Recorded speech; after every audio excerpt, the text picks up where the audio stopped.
Hoje trago-vos um vídeo interessante, um vídeo que me obrigou a refletir, a pensar.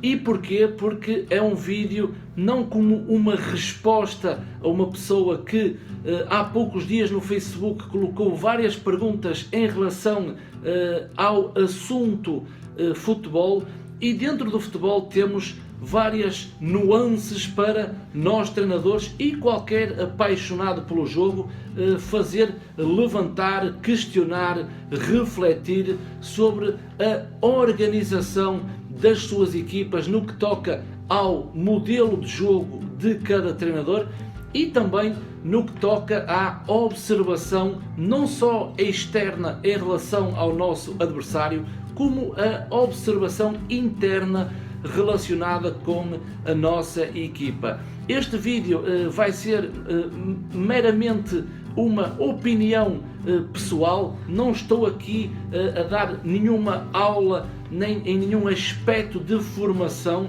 estou aqui só para dar a minha opinião sobre o tema modelo de jogo versus ou integrado com a observação interna e externa. Essa pessoa no Facebook adquiriu um livro que se chama Novos Métodos para Observar e Analisar o Jogo de Futebol.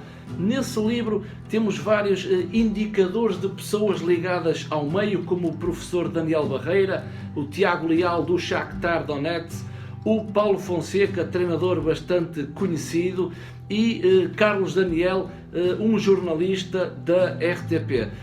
E então, começando um pouco sobre a minha opinião sobre a escrita, os livros, e esta é somente a minha ideia, a minha opinião, eu, direta ou indiretamente, eu não me deixo influenciar por livros, nem por pessoas que escrevem no que diz sentido às questões mais táticas, técnicas ou mesmo em termos de observação. Os únicos livros que tenho em casa em relação ao futebol é nas questões psicológicas, e aí sim, como o professor Zé Neto, que foi meu professor de curso, é uma pessoa que tenta explicar o percurso que passou com Pedroto na época do Futebol Clube do Porto, e esse tipo de livros pode ou não influenciar um pouco depois as minhas atitudes perante o meu plantel, não só no balneário como na comunicação com os meus jogadores. No que toca a aspectos táticos, técnicos, observação, não compro, não leio, não me deixo influenciar. Acho que não vai fazer de mim um melhor treinador. Porquê? Porque eu tenho as minhas ideias próprias e tudo o que eu faço em relação ao treino no clube que represento é tudo criado de raiz. Os meus técnicos auxiliares, os meus adjuntos, a minha equipa técnica sabe que eu trabalho assim, não copio nada. E por isso essas questões mais técnicas, táticas de observação, como é que vamos observar o adversário, como é que observamos as nossas equipas nos microciclos, nos treinos, e também todas as questões relacionadas com a gestão do grupo, do plantel dentro das quatro linhas. E o João Ferreira, depois de adquirir o livro, colocou algumas questões. Então a questão pertinente está: ele ouve falar que muitos treinadores assumem que a importância para eles é realmente a sua equipa, o seu modelo de jogo, e os aspectos positivos que o vão levar à vitória é somente a preocupação com a sua equipa. E então no livro que ele adquiriu fala na observação. E então, se formos observar o adversário, o que é que isso vai implicar na nossa forma de pensar o jogo? Se nós temos um treinador que só pensa no seu modelo de jogo, para que enviar elementos da sua equipa a observar o adversário? O que é que isso vai implicar no seu modelo de jogo? E há claramente treinadores que vão jogar sempre a depender do adversário, jogadores que utilizam estratégias para cada jogo, mas isso é um turbilhão de ideias dentro da cabeça de cada treinador. Eu acho que o João deveria separar um pouco as águas no que diz respeito ao treinador que é fiel ao seu modelo de jogo, e os resultados é que vão ditar se ele vai ser um treinador de sucesso ou não. E há treinadores que baseiam-se muito no seu adversário e jogam em função do seu adversário. Mas não é bem um vídeo resposta, mas dizer ao João que o treinador primeiro, e isso é fundamental, tem que se enquadrar na realidade onde está. O treinador tem que procurar perceber a realidade onde se encontra. Se for um treinador na formação, claramente não está ao nível dos grandes treinadores em grandes equipas, em grandes competições. E na minha opinião, que eu treinei a formação durante 5 anos, nunca precisei de observação externa, ou seja, aí sim, mas isso é somente a minha ideia, na formação eu treinava as minhas equipas baseado no meu modelo de jogo, nos meus comportamentos e princípios de jogo. Porquê? Porque na formação nós estamos a orientar atletas, isso na minha ideia de júniores, ou a ensinar atletas em escalões mais baixos. Por isso, a minha orientação para uma equipa de júniores, nunca necessitei de alguém na minha equipa que fosse observar o adversário. E depois, falando na formação, vamos para o nível de séniores. Já treinei regional, distrital, joguei muitos anos também no regional distrital, e na minha experiência de treino de clube a nível distrital, também não precisei de observadores para observar as equipas adversárias, porque o nível é muito baixo, muito medíocre, e não está em causa também toda aquela pressão de querer ganhar, porque não somos profissionais. Temos as nossas vidas e depois à noite vamos treinar os clubes com toda a responsabilidade, mas há uma grande diferença em ter responsabilidade enquanto treinamos um clube do distrital, do regional, e sermos profissionais. E nesse aspecto continuo a ter a minha ideia, não precisamos no distrital também de gabinetes de observação.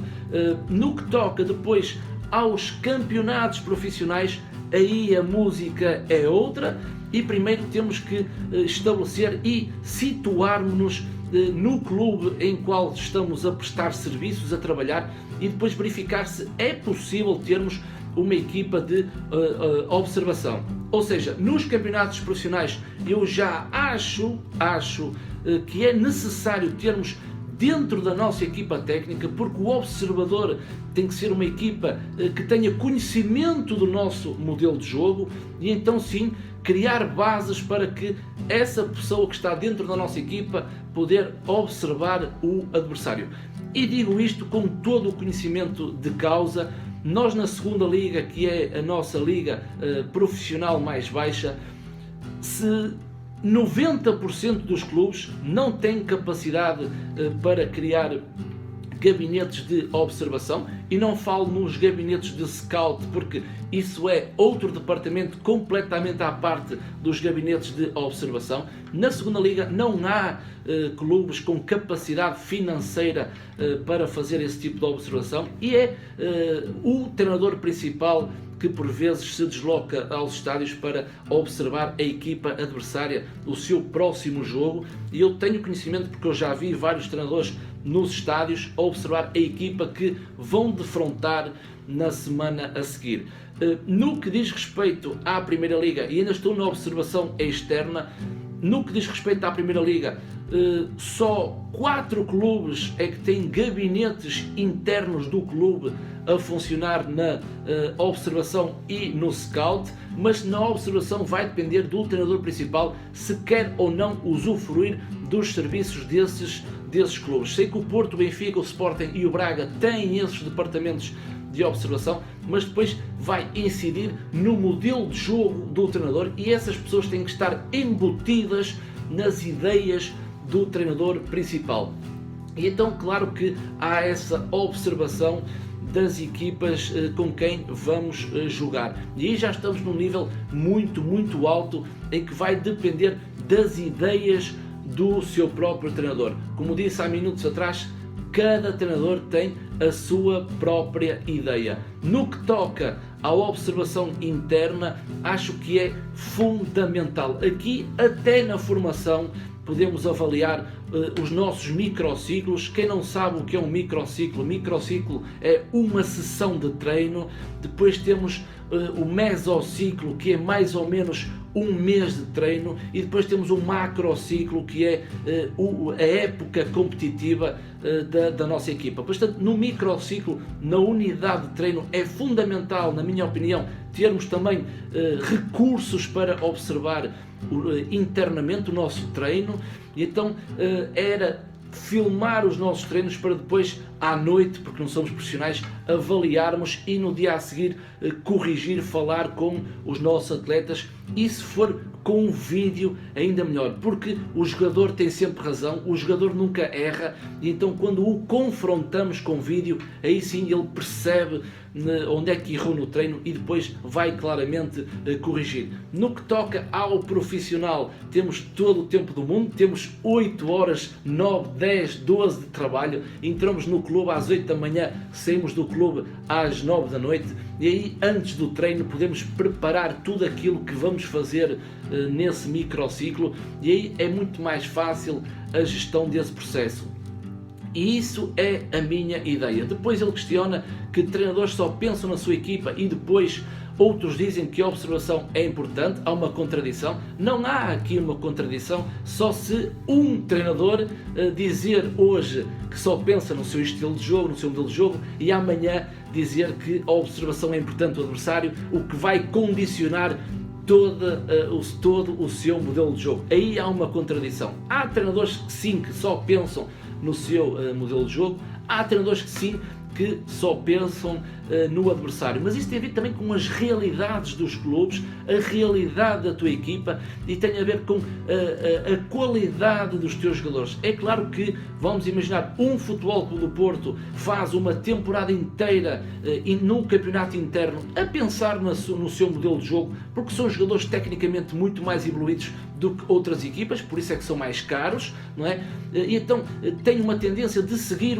a sua forma de jogar, o seu modelo de jogo, mas, por exemplo, o treinador de um Arouca não pode pensar assim. Um treinador de um Arouca não pode jogar somente pelo seu modelo de jogo, ou seja, há uma estratégia jogo após jogo, há um estudo do adversário para depois anular os pontos fortes do adversário e depois, através dos seus comportamentos, basicamente numa organização ofensiva após o sempre em contra-ataque, conquistar todas as semanas os seus pontos. Por isso há diversos patamares. Há primeiro a realidade onde tu te encontras para depois definir o tipo de trabalho que vais fazer.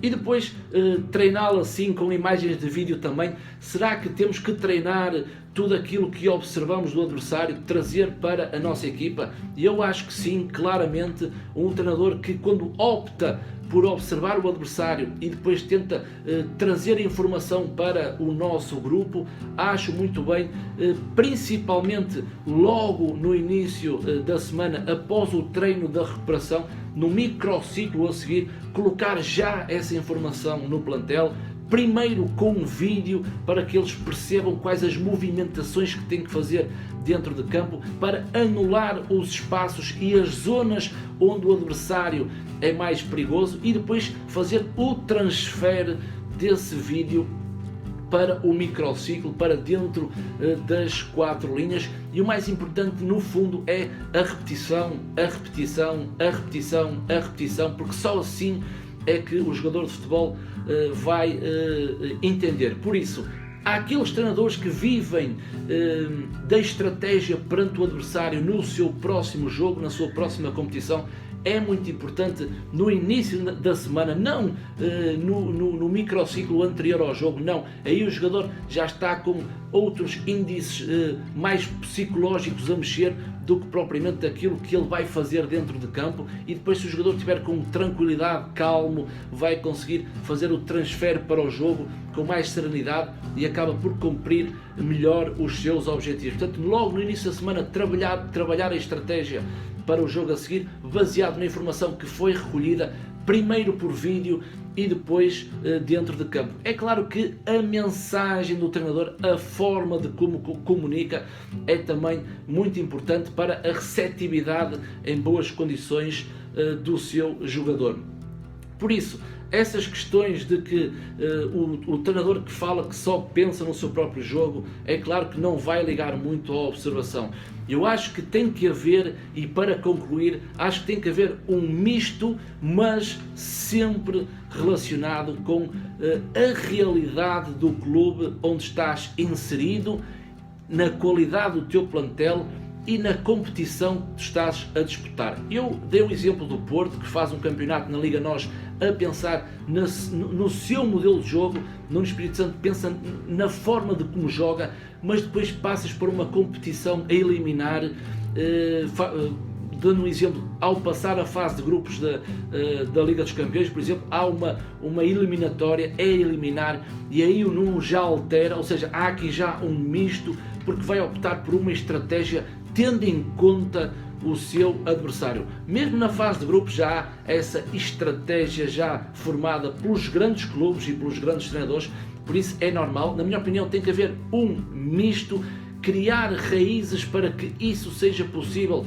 através de pessoas formadas e que tenham conhecimento do teu modelo de jogo, para depois desenvolver esse trabalho. Já disse que na formação a observação externa, na minha opinião, não é fundamental. Nos campeonatos regionais distritais também não é fundamental. No que toca às ligas profissionais, aí sim pode ser fundamental para o teu sucesso, o meu sucesso ou o nosso sucesso. Acho que já falei um pouco de tudo, do modelo de jogo, da observação interna e externa, e depois a forma de como podemos fazer o transfer dessa observação para dentro do seio do nosso grupo. Por isso, espero que tenham gostado deste vídeo. É mais uma opinião, não é uma formação. Acho que este tema dava uma formação de muitas e muitas horas, mas aqui no YouTube estamos sempre limitados ao tempo, e fica aqui o meu registro sobre